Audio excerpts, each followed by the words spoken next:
All right, we'll bring that to you in a moment. But in the meantime, as the February 21 Federal Capital Territory Area Council polls draw closer, residents of Kwali Area Council say their expectations go beyond campaign promises to issues that affect their daily lives. Prolonged power outages, poor road networks, and under-equipped health facilities are emerging as key concerns across several communities in that area council. Our correspondent Joshua Imarayi recently visited Kwali and now joins us on the 12th report with more on what residents are demanding. Joshua, during your visit to this area, what stood out the most to you about the concerns raised by the residents in the area council concerning the elections approaching?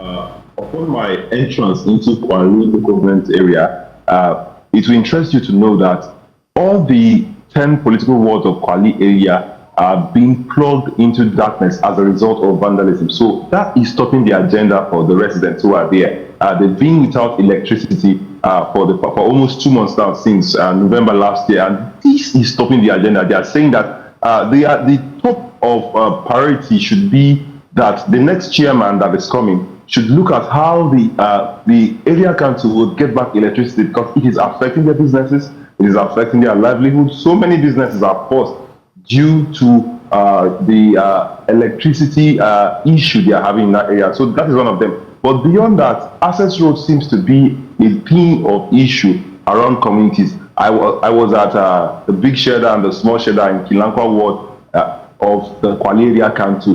And one of the challenges they face mostly is access roads into this community. And you understand that most of those who are residents in Kwali Area Council are mainly farmers. It is more like an agrarian community. And for these people to take their produce out of their farmlands to the town where they sell these things is becoming some sort of difficult for them. So this is the issue: lights, access roads, and sometimes too potable water. Because for one, to get water, the person has to trek 15 minutes from his or her house or compost zone before can get water. So these are the issues, and this is what they are saying. All right, now from what you have observed, do residents believe the upcoming elections could actually bring real change to these long-standing challenges? Or is there a sense of frustration with the past administrations that has led to a level of trust issues for the future ones?